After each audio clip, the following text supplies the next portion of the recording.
A flash of steel and a shower of blood.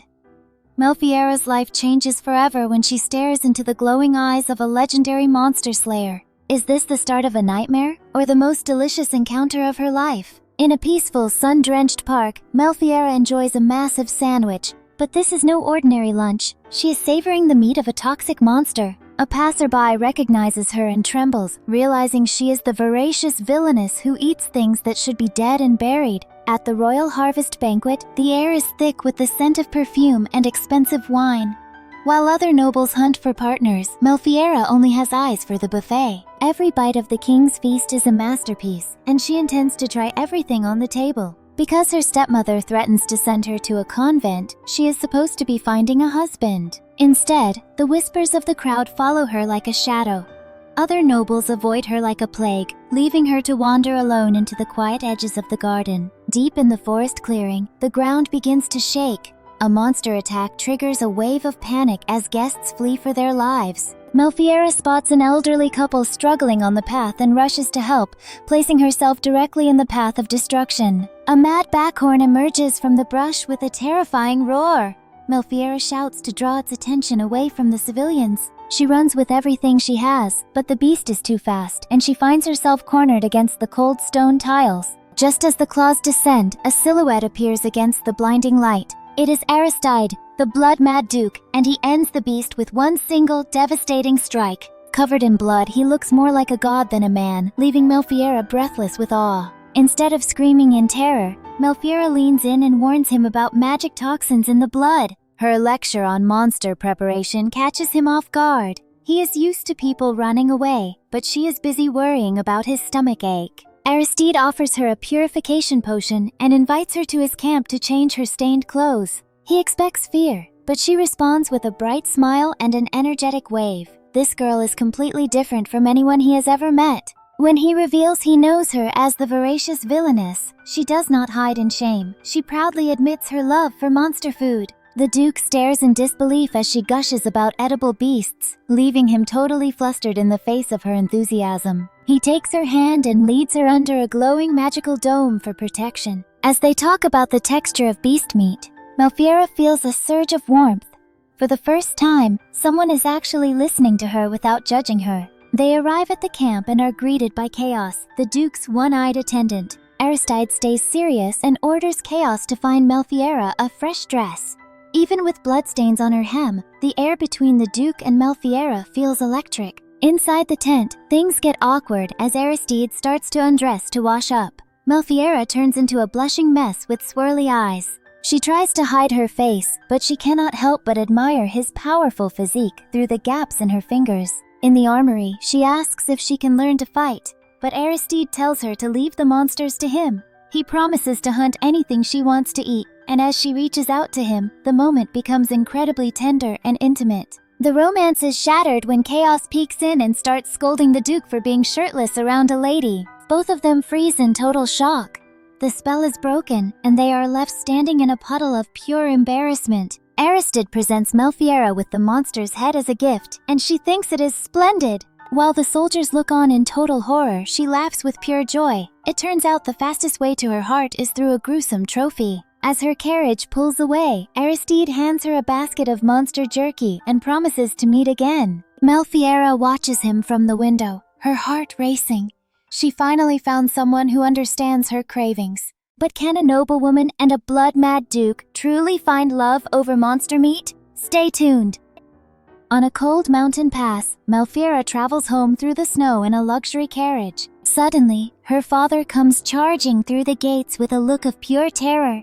He halts the horses to deliver news that cannot wait. Inside the velvet-lined cabin, the Count drops a literal bomb. Duke Galbraith, the most feared man in the kingdom, has sent a letter asking for Melphiera's hand. Because of this, her father is convinced she has done something to offend him, while she just thinks the Duke needs help with his garden. Back at the royal camp 10 days ago, Aristide stands stiffly before Crown Prince Maxim. The prince is a smug tease who immediately notices his brother hiding a basket of flowers behind his back. Because Aristide is so formal, Maxim cannot help but poke fun at his sudden change of heart. The prince lunges for the basket and discovers the secret stash of monster jerky. He takes a big bite and realizes the Voracious Villainess has skills that go way beyond simple snacks. This leads to a comedic chase as Aristide tries to protect his precious gift from his brother's appetite. Standing alone under the forest canopy, Aristide recollects the moment he first saw Melphiera. While everyone else ran from the beast, she stood her ground with a heart of steel. He thinks she looked stunning even when covered in monster blood. She truly captivated him in a single second. Chaos reports that the monster threat is over, but the Duke is still miles away in his own head. He clenches his fist with a new fire in his eyes. He vows that he will never let that brave girl cry or feel fear ever again. Back in the present, the Count explains that the letter arrived via a magnificent blaze eagle. Melphiera is more excited about the giant bird than the marriage proposal.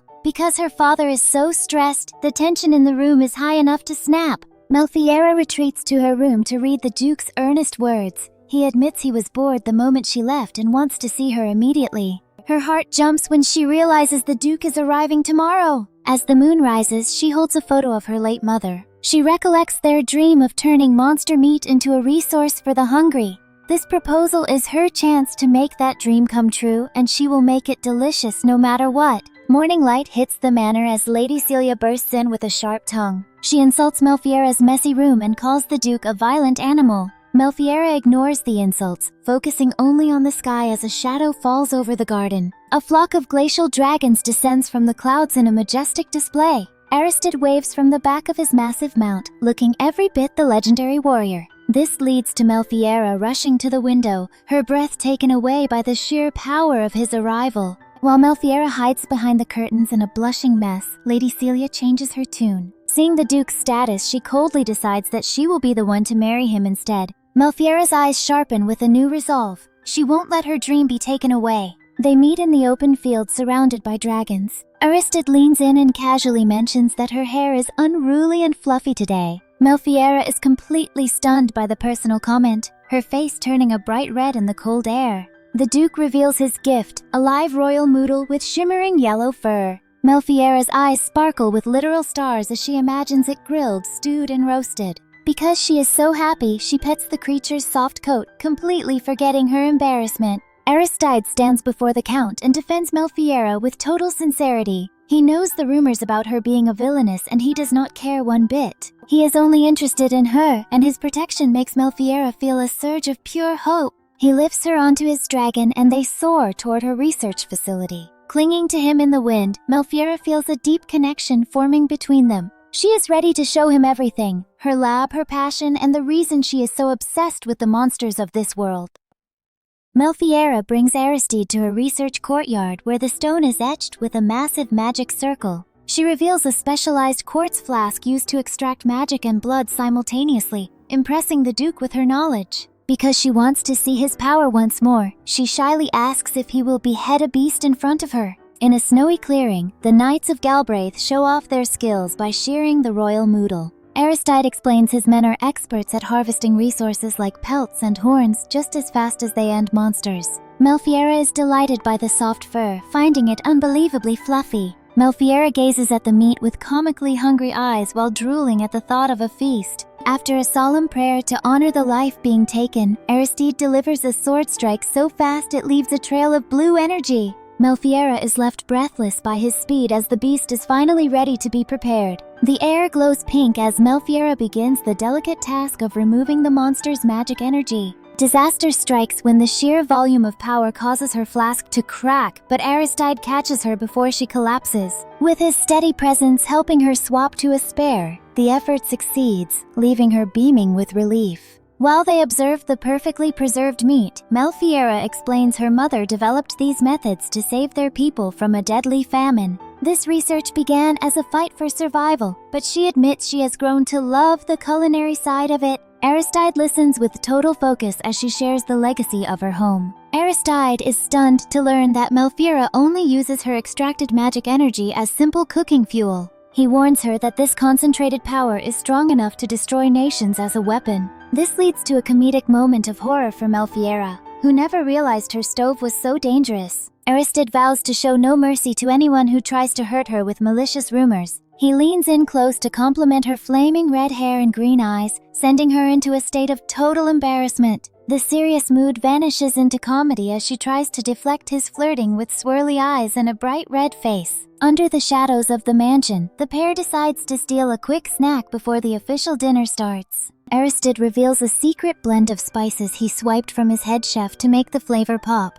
Melphiera is amazed by the aroma as they prepare to grill the marbled skewers right there in the snow. The wait for the meat to cook is unbearable torture as the scent of sizzling fat fills the air. Both of them stare at the grill with intense focus, beads of sweat forming on their brows from the heat and hunger. Melphiera insists on turning them over for a final sear, making Aristide's stomach growl in desperation. Their private snack is shattered when Chaos sneaks up and teases Aristide for being so eager to eat Melphiera's cooking. The Duke turns bright red and tries to buy Chaos' silence with a skewer of his own. It is clear their bond is much closer and funnier than the scary rumors suggest. Chaos and the Knights take a bite and are shocked to find the meat is not gamey at all. He describes the texture as so tender it is basically a beverage, leaving Melphiera glowing with pride. However, Aristide falls into a comically pathetic pose of defeat when Chaos mentions potential stomach aches. Melphiera invites all the knights to join the feast, promising to provide medicine if anyone feels sick later.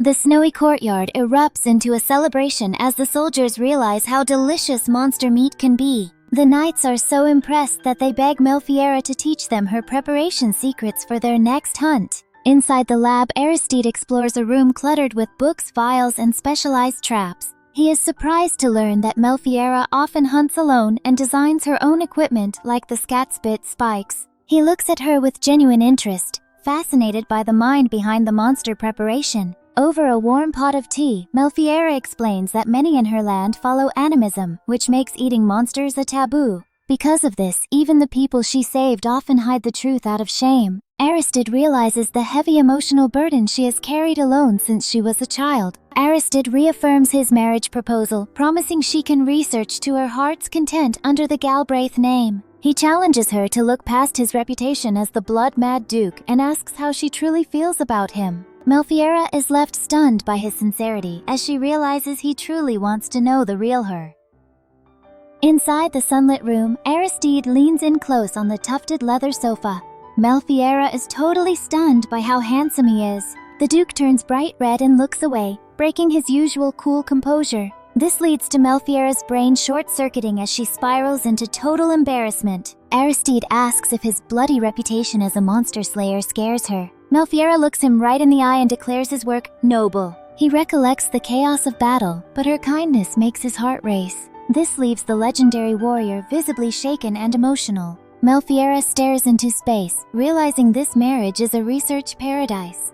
Because she only cares about her monsters, she worries she is being too calculating. She imagines spending every morning and night with the Duke and ends up a blushing mess on the floor. Aristide gazes out the window, describing the weight of the Galbraith name. Monsters in his land are driven mad by magic toxins. He hunts to keep his people safe, but the battle is constant and exhausting. Melphiera listens with wide eyes, finally understanding his burden. In the study, Aristide admits her love for eating monsters was a shock. He has only ever seen them as prey to be destroyed. Melphiera's eyes sparkle with stars as she imagines the next feast. Sizzling skewers and seasoned meat are all she can think about. Aristide leans in and promises to protect her work. He wants her to turn those nuisance beasts into a valuable food source. Because he believes in her, Melphiera feels a surge of hope. He gives her a gentle smile that makes the entire room feel warm and bright. Melphiera lunges forward and accepts the proposal with total energy. She vows to make his hunts delicious so nothing goes to waste. Aristide is completely flustered by her sudden proximity. They seal the deal by holding hands firmly under the soft sunlight. The Knight Captain Claude bursts in to interrupt the tender moment. He pulls Melphiera aside to deliver a sharp warning about the Duke's violent past. Even with his warning, Melphiera remains curious. Aristide watches them with a stern and watchful gaze. Aristide sits across from the Count to finalize the marriage contract. He reveals he desires Melphiera because she didn't run from his glowing yellow eyes. While other nobles cowered, she stood her ground in the middle of a bloody battlefield. This memory is seared into his mind. The Count wipes sweat from his brow, admitting he failed to protect his daughter. Aristide silences his fears with an authoritative vow to keep her safe. He will provide a home where she can thrive without shame. The Count finally signs the paper with a shaky hand and a heavy heart. 10 days later, the manor is a whirlwind of activity. Knights move heavy crates filled with scrolls and research equipment. Melphiera and Aristide look over the magical contract, which glows with a shimmering aura.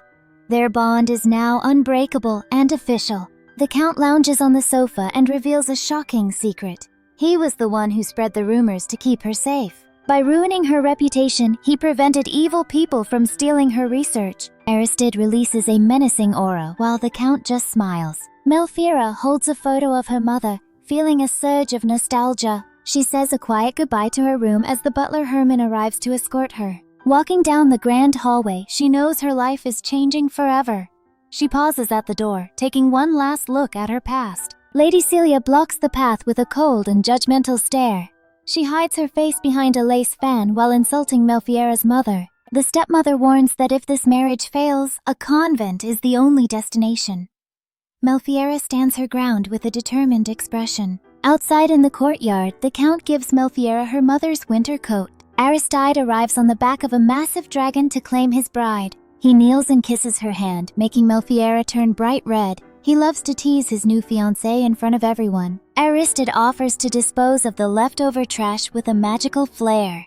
He summons a glowing circle and unleashes a pillar of fire into the sky. The flames reach toward the clouds like a celebratory explosion. They soar away on the dragon, leaving the past behind in a shower of sparks. Thick black smoke billows into the sunset as a school complex burns in the distance. High above the chaos, Aristide and Melphiera soar on the back of a massive dragon. He leans in close and drops a heavy duty on her. A Galbraith lady must always soothe her husband. Melphiera becomes a blushing mess, wondering if her clumsy research skills are enough for such a tender task. Under the orange glow of the fading sun, Aristide stares at Melphiera with intense affection. He claims the sunset is beautiful, but only because it reminds him of her shining red hair. When he gently pats her head with a gloved hand, her heart skips a beat. She is completely overwhelmed by this sudden surge of intimacy as the first stars begin to twinkle above them. The lights of Avenir glow below as they push toward Fort Rittard on the border. Melphiera nearly falls off the dragon when she hears about the local Xana's fish monsters. Her eyes sparkle with pure hunger at the thought of a fresh catch. Because he wants to see her happy, Aristide promises to set traps immediately so she can wake up to a delicious breakfast. Melphiera recollects the warnings about the knight's previous attempts at cooking. Aristide describes the tough and gamey taste of monsters like the screamwood and the inedible gargantus. Without her skills to remove the toxins, every meal was a disaster that left the entire army with crippling stomach aches. Her research is the only thing standing between them and total starvation. The dragon lands in the cobblestone courtyard of the stern military fortress. Aristide immediately claims the entire west wing to ensure Melphiera is comfortable. While the room is sparse and cold, she feels right at home. She even jokes about the many times she fell asleep on the hard floor of her lab. Seeing her so energetic in a literal war zone leaves Aristide totally stunned. In the dark stone corridor, Melphiera detects a terrible scent. She bursts into the kitchen and finds the cooks preparing a pot of bland, watery porridge. Because she knows these soldiers need real strength, she decides to take matters into her own hands. The knights stare in shock as she arrives with a massive sack of supplies on her back. Melphiera slams a massive slab of royal noodle onto the table, making the knights' jaws drop. She handles the marbled meat with expert precision, slicing through the fat while the fire begins to roar. Zeph and Mullen watch in disbelief as the high-quality steak starts to sizzle on the grill. The aroma is so intense it practically fills the entire fort. The knights are terrified to take the first bite of monster meat, fearing the usual stomach pain. But the scent of the salted noodle is too good to ignore. As the fat melts on their tongues, they realize it is the most delicious thing they have ever eaten. Melphiera beams with pride as her terrible research turns the skeptical soldiers into her biggest fans. Aristide enters the kitchen and shyly asks for a bite of his own. Because he is acting so stiff, Melphiera decides to use an old nanny trick. She holds the meat out and coaxingly says, "Say, ah!"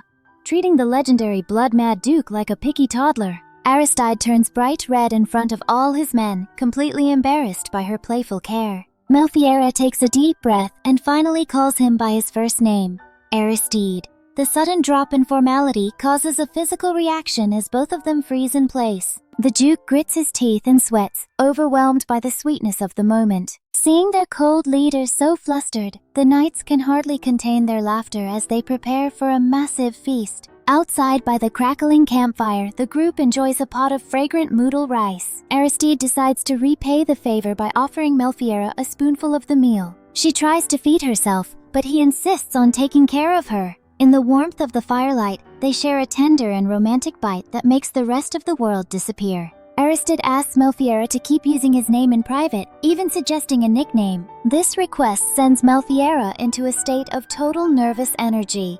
She practices saying Duke Aristide under her breath, her face turning a deep crimson. The tension between them is adorable as they struggle to bridge the gap between their formal titles and their true feelings. The quiet romance is shattered when Aristide's eyes suddenly glow with a fierce yellow light. He has accumulated too much magic power and is on the verge of losing control. Because his body is a vessel for such massive energy, he must release it through combat. He stands up and heads into the dark forest for a night hunt, leaving Melphiera worried for his safety. Watching him go, Melphiera recollects the tragedy of her late mother. Her mother's magic circles were incomplete, leading to a buildup of deadly toxins that eventually took her life. Melphiera falls into a daze of painful memories and swirling papers as she realizes Aristide faces the same danger. She vows to complete her research so he never has to suffer. Morning light hits the stone room, and Melphiera wakes up to find she is covered by Aristide's own coat. He found her asleep on the floor and carried her back to bed while she was dreaming.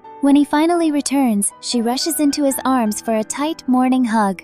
She is so relieved he is safe that she forgets all her usual embarrassment. Aristide leans in dangerously close to check her forehead, teasing her about having a fever. Because he is so near, Melphiera's heart races like an engine. She helps him back into his heavy coat, feeling a surge of domestic bliss. He promises to keep spoiling her as long as she stays by his side, sealing their new bond with a warm smile. But what new monsters await them in the deep? Stay tuned. Inside the quiet stone fortress before dawn, Melphiera finds the Duke still awake and staring into the distance. He gives her a gentle smile, claiming her presence is the only rest he needs to stay focused. This leads to a total blush fest when he leans in to remind her that they are now officially engaged. Under the warm hall lights, Melphiera gathers the knights to begin preparing the day's catch. She requests oil and flour for her special batter while revealing a clever new trick for her research. Because water washes away circles on the ground, she draws her magic diagrams on oil paper to stick directly to the beast. Down at the dark lake's edge, heavy metal chains rattle as the knights pull a massive weight from the freezing depths. A terrifying head with jagged teeth emerges from the splashing water. Melphiera watches with shining eyes, completely awestruck by the scale of this giant monster fish. Standing before the aggressive beast, Aristide draws his blade to protect his bride-to-be from any sudden lunges. He listens carefully as Melphiera points out the exact spot behind the eye to strike. With a single devastating flash of light, he ends the monster with legendary precision. In the middle of the dark forest, Melphiera begins her magical extraction ritual with focused intensity. Her hair starts glowing pink as she funnels the swirling blue energy into her flask. Afterward, Aristide gives her a tender head pat, and they both admit that cooking together is the highlight of their day. In the dark forest clearing, the butchering begins as Melphiera guides the Duke's blade through the tough scales. The knights stand back in total awe of his divine sword skills. When Melphiera praises his efficiency, the fearsome warrior turns bright red, making her heart skip a beat. As the sun begins to rise, Aristide unleashes a powerful fire spell to safely dispose of the monster's remains. Back at the fortress gates, the outdoor kitchen comes alive with activity. The knight Ambry takes the lead, using his expert shearing skills to slice away the skin with medical precision. Standing in the grassy field, Melphiera watches in shock as the knights fillet the giant fish with lightning speed. Their combat training makes them the ultimate kitchen assistants. She beams with pride as they work together to turn the beast into a massive pile of fresh meat. Beside the roaring campfires, Melphiera reveals her secret two-stage frying method to the curious crowd. One pot stays cool while the other boils with high heat. This technique creates a perfect texture that keeps the fish juicy on the inside, while creating an incredibly crispy crust. The first batch of fried zanus is finally ready for a taste test. Aristide feels terrible because he overcooked a few pieces, but Melphiera insists on eating those so-called failures. This leads to a tender moment when he personally feeds her, sending his embarrassment levels through the roof. Melphiera's eyes sparkle as she tastes the toothsome meat, finding it absolutely irresistible. The courtyard erupts into a celebratory feast for the hungry soldiers. To make things even sweeter, Aristide feeds her a perfect golden piece, proving that monster meat is their true love language. Concerned for his health, Melphiera orders the Duke to get some rest and eat in the Great Hall. She watches him go with a heavy heart, worrying that her obsession with research is too demanding for him. But because her knights are so kind, they jump in to help her clean up. In a quiet corner of the camp, Melphiera shares the rich, fatty belly meat with Ambry and Zeth. They are stunned by the delicious melting flavor. They suggest the oily fish needs something sharp, leading the group to search for the local cabo fruit to perfect the dish. Inside the sunlit Great Hall, the formal breakfast begins with a surprise lesson. Aristide shows Melphiera how to wrap the hot fried fish in fresh leaves to keep her hands clean. She takes a massive bite, and her brain melts from the refreshing, crisp combination of flavors. The flavor explosion continues as Zeth brings the cabo fruit to the table for everyone to try. Squeezing the sour juice over the meat makes it perfect. However, when Aristide takes a bite, he lets out a comedic scream as he discovers his greatest weakness is sour food. With a wicker basket full of sandwiches, the group prepares to leave Fort Rittard behind for good. They mount their dark wyverns and soar into the clear blue sky toward their destination. Melphiera watches the horizon with hope. Her new life in Galbraith is just one flight away.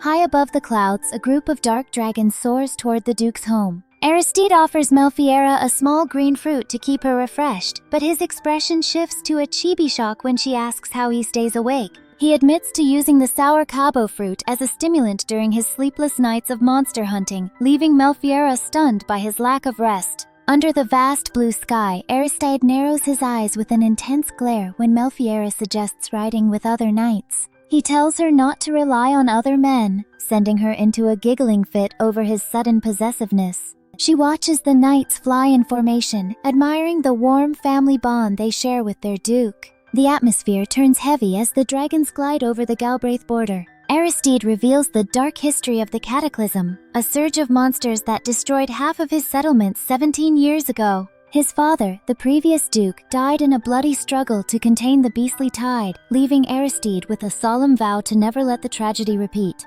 Melphiera lunges forward with a desperate shout, her eyes wide with fear. She begs him not to smile while talking about sacrificing his life, remembering how her mother died, resigned to her own fate. Her voice shakes as she vows to finish her research so no one else has to suffer. Wrapped in a warm embrace against the cold wind, Melphiera asks Aristide to live his life with her instead of for her. Because she wants to protect him too, she promises her magic research will keep his knights safe. Aristide is visibly shaken by her earnestness as they hold hands tightly over the dragon's back. Inside the sun-drenched halls of the royal palace, a memory of Aristide's childhood unfolds. He lived in the shadow of his older brother Maxim, who was hailed as a wise future king. While Maxim was perfect, 7-year-old Aristide struggled with a dangerous power building up inside him. The flashback shows a violent explosion shattering a stone wall. Young Aristide often lost control of his magic, leaving him unconscious and burning with fever while his teachers watched in horror. In the present, he admits his pathetic past to Melphiera, wanting her to know the true version of himself. Beneath the palace steps, the young prince meets a sharp-tongued boy named Chaos. Despite being critical, Chaos is the first knight to kneel and swear his loyalty to the out-of-control prince. This leads to a lifelong bond as Chaos follows him into the harsh territories of Galbraith. Shadows fall over the throne as greedy nobles try to use Aristide's sight for conquest. Because of this internal war for power, Chaos's father falls in battle, leaving the young boys alone. The tragedy of the famine forces the princes to make a devastating choice for the sake of the kingdom. Tears stream down young Aristide's face as he begs Maxim to take the throne while he handles the monsters of Galbraith. Maxim is heartbroken by his little brother's early sacrifice but pulls him into a tight embrace. They vow to end the suffering together, changing the fate of their family forever. Maxim ascends the throne and creates a system to support his brother's dangerous mission. They turn monster hunting into a livelihood by selling hides and horns to the crown. Aristide smiles warmly during the memory, sharing how they turned a nightmare into a sustainable path for their people. Melphiera challenges Aristide's readiness to die, her green eyes sparking with determination. She proposes that her research can stop the magic toxins from driving monsters mad in the first place. If she succeeds, there will be no more bloody battles and no reason for him to sacrifice himself. Under the bright sky, Aristide leans in and gently kisses Melphiera's forehead. The tender gesture causes her brain to short-circuit into a mess of swirling eyes and steam. Aristide teases her for being so flustered, but the romantic tension between them is unstoppable. The scenery shifts to a lush forest, divided by a winding blue river. Aristide explains that the Urzenia woods are rich in magical ore, which attracts the monsters. Melphiera feels a chill as she learns the river once dried up during the cataclysm, making her wonder if a bigger secret is hidden in the land. A sudden alarm rattles through the group as a massive swarm of bourguignon monsters is spotted. These bird-like beasts use acceleration spells to hunt in terrifying flocks. Melphiera stares in horror as the black cloud of creatures closes the distance at high speed. Aristide hands Melphiera wind goggles and tells her to hold on tight for her life. He triggers a powerful acceleration spell, sending the dragon lunging through the sky. Melphiera's awe quickly turns into pure panic as they dive toward the rocky ground in a blur of motion.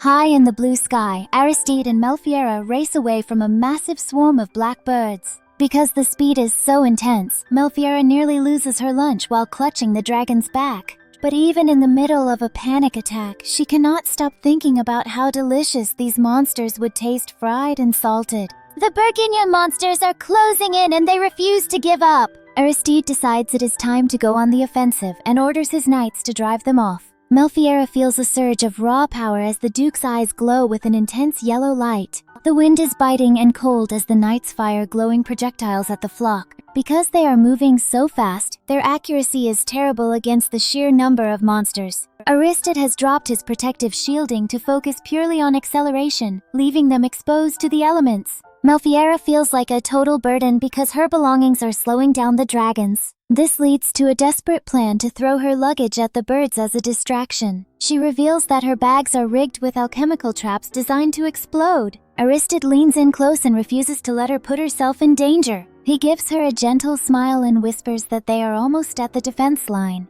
The romantic tension makes Melphiera's heart race even while they are in a life-or-death chase. Melphiera searches through her bag for a way to help. She reaches for her cloudy quartz flasks to drain the monster's magic energy. But disaster strikes when she realizes the flasks are already full of blue energy from the fish they caught earlier. Because the flasks are useless for absorption, she decides to turn them into a weapon. She recalls the Duke's fire spells and begins frantically writing ancient explosive formulas onto the glass. Her hands shake with intensity as she prepares a massive conflagration. Things get awkward when she realizes she needs Aristide's full name to stabilize the spell. She begs him to lick a specific spot on the flask to provide a biological catalyst. Even while shocked, the Duke follows her bizarre instructions as his magic begins to swell. Aristide finds her list of spells unbelievable but trusts her mind anyway. He coordinates the knights, ordering them to take their positions for a sudden ascent. The team prepares for a dangerous decoy maneuver as the birds swarm around them.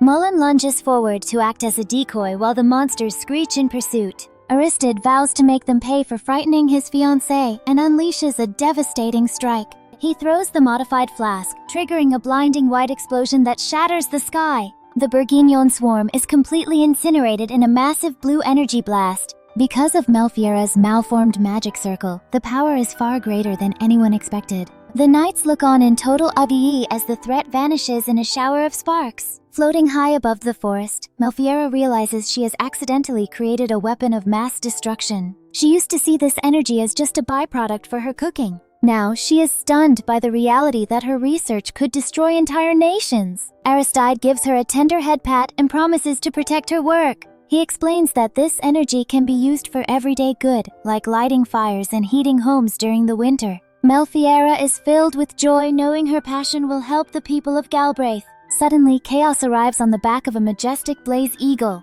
He immediately starts scolding the Duke for using such a diabolical spell around a lady. This leads to a comedic outburst as the knights tease the Duke about his new bride's fluffy hair. The group finally reaches Middle Egg, the legendary fortress city. Aristide explains the city was built as a refuge against the cataclysm 17 years ago. Melphiera stares at the massive stone walls that have protected the survivors for generations.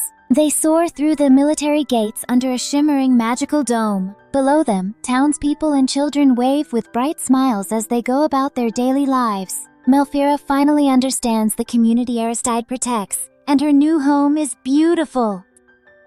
High above the stone walls, Melphiera and Aristide soar over the fortress city of Midleg.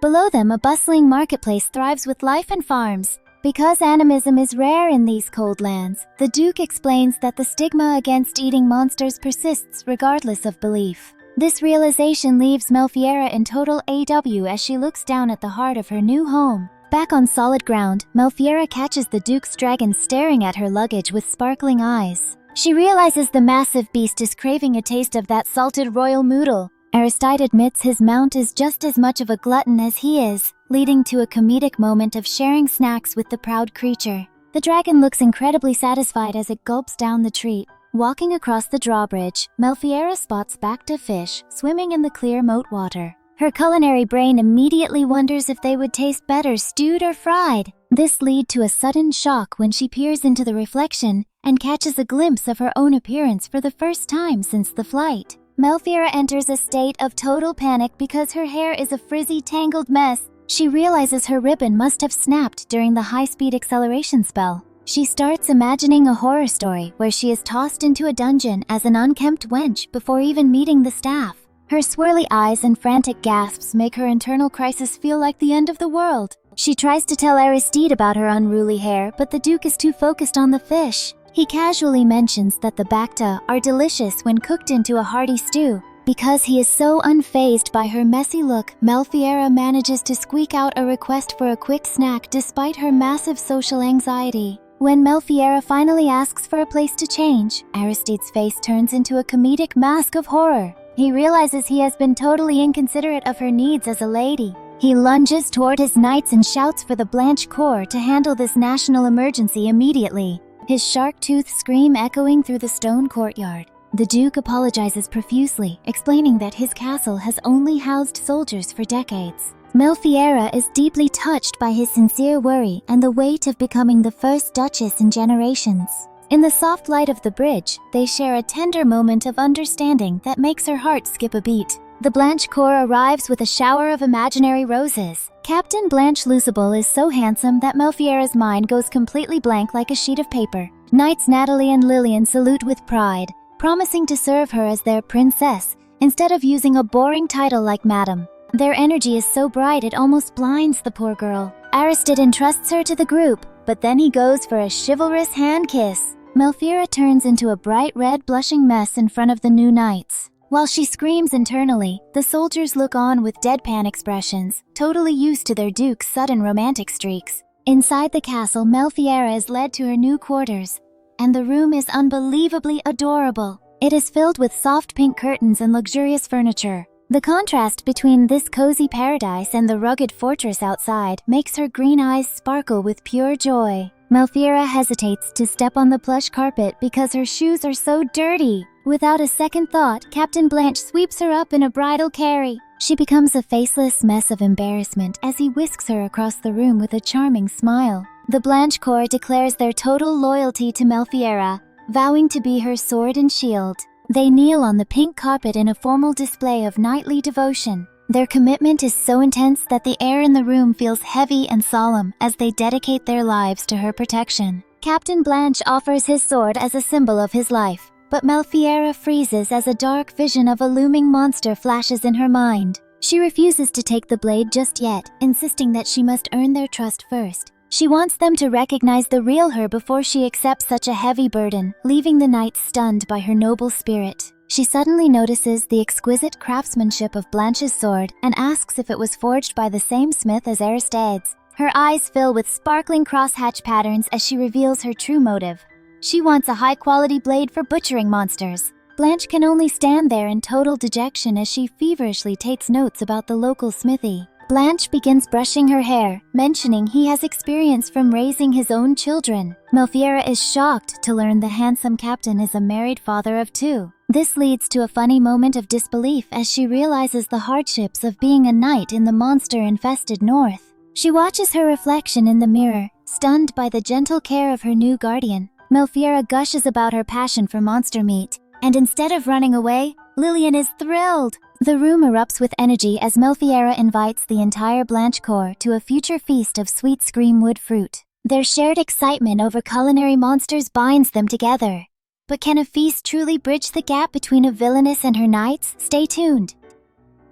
Inside the formal study, Aristide grips his sword hilt and adjusts his military gear with cold resolve. Mullen points out the interior door connecting the Duke's room directly to Melphiera's chamber. Because of this proximity, the conversation turns tense as Aristide insists his intentions are purely noble. They recollect the terrifying flight through the mountain pass. That Bourguignon leader was insanely aggressive and ignored the presence of a glacial dragon. This leads the knights to conclude the monster was driven mad by a buildup of magic toxins. Aristide defends Melphiera's explosive magic circle as a gift to the nation. He knows greedy men will try to weaponize her genius, so he leans in to enlist Mullen for a secret mission. He must protect her from anyone who would turn her research into a tool for destruction. Suddenly, a hidden door swings open. Chaos bursts through and holds a sword to Aristide's throat in a comedic fit of rage. He pokes the Duke right in the face, scolding him for his lack of etiquette regarding the new lady of the house. Chaos strikes a flamboyant pose surrounded by imaginary flowers to announce his latest move. He has already hired a loyal team of chambermaids, including his very own mother. Because he demands the best for Melphiera, he ensures her inner circle is unbreakable. In the grand hallway, Mullen nearly falls over in shock when he realizes his own sister is a baker on the staff. Chaos justifies the decision with a stern profile, explaining that total trust is the only way to secure the castle. The Duke can only stare in disbelief at how well prepared his attendant is. Chaos locks the group inside a glowing blue magical barrier. He demands to know everything about the horrible ancient magic Melphiera unleashed in the sky. The memory of that massive explosion sends him into an exaggerated frenzy of shouting and pointing. Aristide looks down with a serious expression, revealing the truth. Melphiera extracted the magic from their Zana's breakfast to save his life. She is a self-taught genius who used obsolete ancient wisdom to protect him, leaving the Duke deeply moved by her sacrifice. The Duke tasks Mullen with guarding Melphiera alongside the Blanche Cour. He believes her research is the key to changing the future of Galbraith. He narrows his eyes, vowing to shield her from anyone who would exploit her kind heart. The serious mood shatters as Chaos realizes he was left out of the delicious fish feast. He grins with a menacing, fiery aura and challenges Aristide to a duel over the missed breakfast. The group watches in total shock as the slapstick chaos takes over the room. A sudden report of mad monsters forces Aristide to sortie immediately. He pulls Melphiera into a tender and protective embrace by the window. He teases her with a gentle head pat, asking her to wait for him with a delicious reward of monster stew. Melphiera asks for a screamwood fruit as a souvenir, unaware of its stinky reputation. Mullen shudders, recalling a comedic flashback where the fruit left him dazed and defeated. Despite the warnings, Melphiera's eyes sparkle with curiosity about its hidden culinary potential. Inside the new laboratory, Melphiera explores the ancient books and specialized gear. It is a dream environment for her research, but she clutches her head in distress. Her mind is preoccupied with Aristide's safety in the dark forest. 3 long days pass with zero news, leaving Melphiera in a state of anxious waiting. When the announcement of the Duke's return finally hits, she runs through the halls with everything she has. She lunges into Aristide's open arms for an emotional and tearful reunion. Back in the lab, Melphiera performs a delicate magic extraction on the black fruit. Her hair floats as she funnels the dark energy into a blue flask. The result is a sweet and fragrant delicacy that leaves the skeptical knights drooling in shock.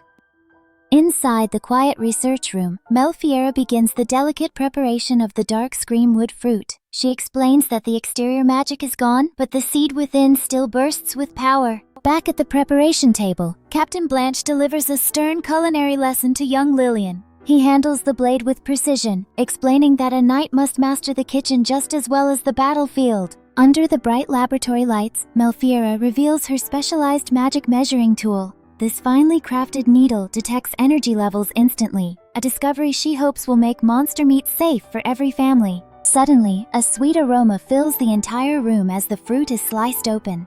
Unlike the stinky version found in the wild, this golden jelly looks like a masterpiece, and Lillian takes a bite in a state of total bliss. The other knights lunge forward to join the tasting, marveling at the rich nectar.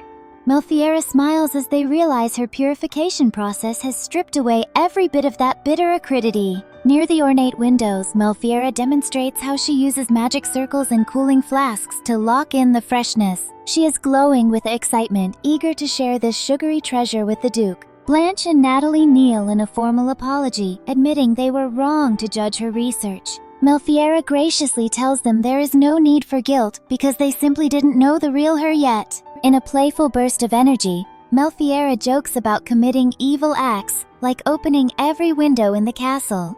The knights chuckle at her innocent version of villainy, realizing she is the kindest girl ever. The laughter shatters when Duke Aristide appears in the shadows, having overheard her joke about hating him. Melphiera spirals into a total comedic meltdown as he playfully acts wounded by her words. Aristide gently wraps a warm blanket around the flustered Melphiera to calm her down. He admits he was only teasing because he felt left out of the fun, and then reveals a mystery gift he found in the forest. A tiny, fluffy, serious puppy emerges, and Melphiera's eyes sparkle with pure joy. This rare creature is the legendary guardian of the Galbraith family, and she is instantly smitten by its soft white fur. Because the little guardian refuses to eat normal beef, Melphiera suggests a diet of monster meat instead. Aristide agrees and orders the knights to prepare a batch of dragon feed to keep the puppy strong. Inside the quiet bedroom, Aristide tastes the purified jelly and feels his exhaustion melt away. He gently pets Melphiera's hair, admitting the touch of her locks soothes him more than any medicine. The room erupts into a whimsical scene as the knights bond while feeding the hungry puppy. Aristide mentions how Lillian always admired Captain Blanche, leading to a tender reflection on their shared history. Melphiera learns that the master blacksmith Galileo is Blanche's husband, and she resolves to impress him with her butchery. As she stands before the mirror in a stunning new gown, she vows to prove her worth. Sunset glows over the towers of Middle Egg Fortress as the big night arrives. Melphiera is dressed in a stunning green gown, preparing for her formal introduction. Aristide enters and gives her a gentle smile, calling her beautiful and sending her into a total state of shock. Behind a brick kitchen counter, the group hides to observe the rowdy crowd. The dining hall is a total battlefield as knights shout and cheer for their dinner. Melphiera peeks out with wide, glistening eyes, feeling a wave of pure panic about meeting them. Aristide explains that dining together builds camaraderie and trust. Melphiera remembers the knights she fed before, and the Blanche Cour enjoying her screamwood jelly. This leads to her realizing that sharing a meal is the fastest way to any warrior's heart. Chaos demands silence as they step onto the stone floor. Aristide stands tall and officially announces Melphiera as his fiancée and the new Duchess. Because the seat has been empty for 4 generations, the knights erupt into an absolute frenzy of cheering and clapping. Melphiera is overwhelmed by the sheer size of the crowd.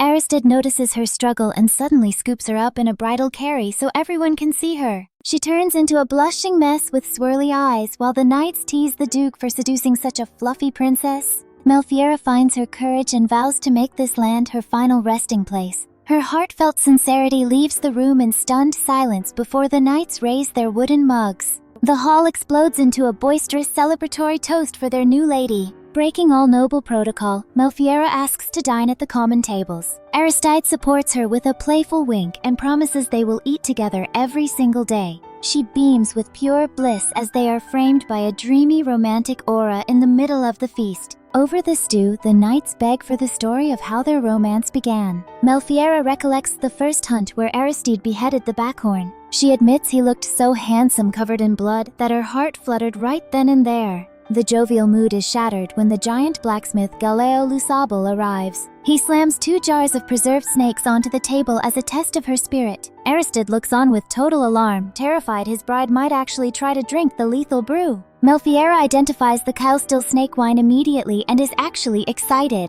She describes her dream of a high-quality butchering blade from the Lusable workshop. Galileo remains stern, claiming he only creates steel for those he deems worthy of his soul. To the total shock of the entire hall, Melphiera chugs the potent wine straight from the goblet. She declares it delicious while Galileo and Aristide stare in disbelief. Her incredible tolerance and enthusiasm leave chaos having a total comedic meltdown in the background. Melphiera reveals the secret. The meat is purified royal Moodle and Zanus. Galileo is so won over by her spirit that he lets her feed him a piece of food. He turns a bright red from the spicy flavor and the sudden surge of blissful energy. Captain Blanche bursts into the tavern and drags Galileo away by the collar for neglecting his deliveries. Before being hauled off, the blacksmith officially invites Melphiera to his workshop. She waves a happy goodbye as the rowdy knight captain punishes her husband. Back at the castle library, Melphiera feels a deep sense of belonging. Aristide visits her and leans in dangerously close, their foreheads nearly touching. This leads to Melphiera's brain short-circuiting as she spirals into a total blushing frenzy from the sudden intimacy. The romantic tension is shattered when the serious puppy flies through the window on magic wings. Melphiera cuddles the fluffy beast with pure joy, while Chaos scolds them for playing with a monster. They enjoy a wholesome moment, knowing the puppy must eventually return home. Morning light signals the start of a new adventure toward the Urzenia woods. Aristide takes her hand and leads her out to find the puppy's mother. They walk toward their new life, hand in hand, ready to discover every delicious mystery this world has to offer.